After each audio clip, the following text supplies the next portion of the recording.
Rome is sitting on basically a giant series of tunnels known as the Catacombs. And we're going to be looking at the Catacomb of Marcellinus and Peter. Now, the catacombs are generally named in reference to the Christian martyrs who were buried there, in this case, Marcellinus and Peter, who were buried there near the body of Saint Tiberius.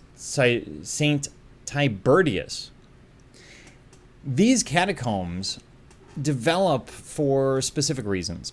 Roman tradition, as you may remember, is to build the tombs outside of the city, and they build these large structures, and then they would keep the ashes of their deceased loved ones in those tombs.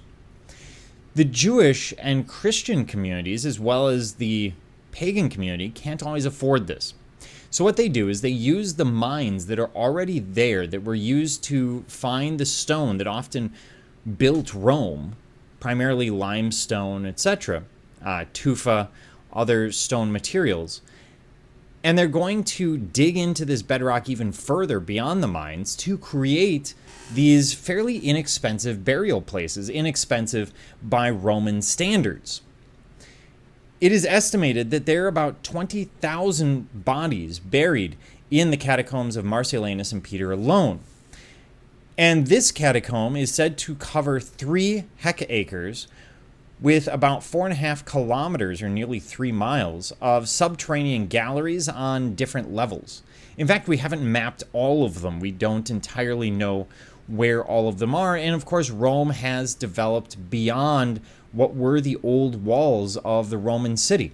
So as a consequence, we have buildings on top of them, which is why you will see images where there's modern cinder block running through them, probably to hold up a building that's sitting maybe 50 or 100 feet above them, sometimes less.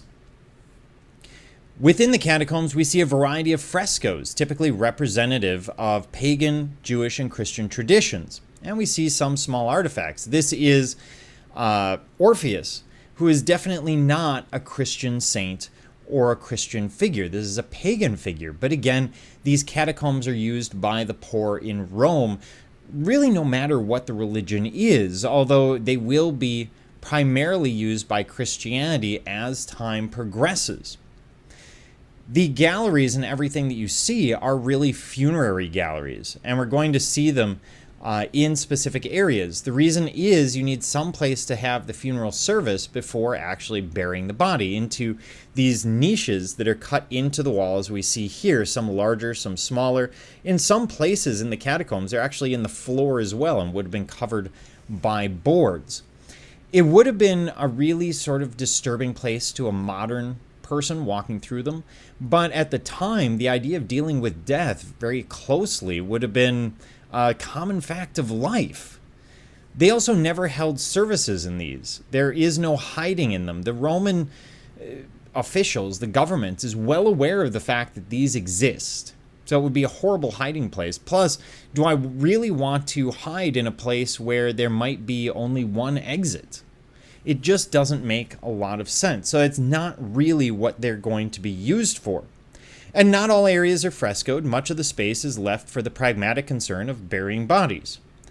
But one of the funerary chapels, one of these funerary rooms that we see, is this one with the Good Shepherd, the story of Jonah and the Orants. First of all, why is it white? Because they had very minimal lighting. Imagine a torch, for example, being used to light a space. So by painting it white, you make the space larger, you make it more inviting. And this is used for funerary services before the body is actually interred. Here in the center, we see an image of the Good Shepherd, which you see on the right, very similar to what we saw earlier in Syria.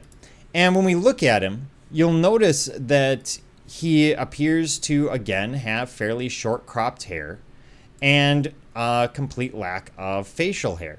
This is not the Jesus that we're used to. And just like I said before, this is because the artist is working from a literary tradition and therefore sees Jesus as someone who would look like them, like a Roman at the time.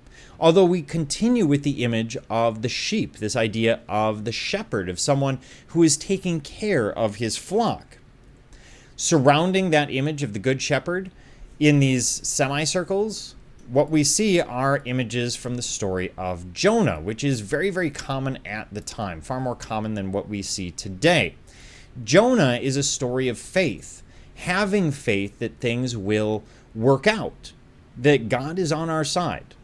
And therefore, we see that focus on Jonah. This is seen as central to the tenets of Christianity.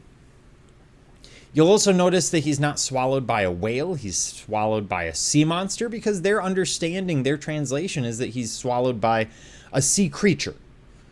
In modern day, we talk about whales, but we have more knowledge than they did today. So it makes sense that you're going to see some of that variation.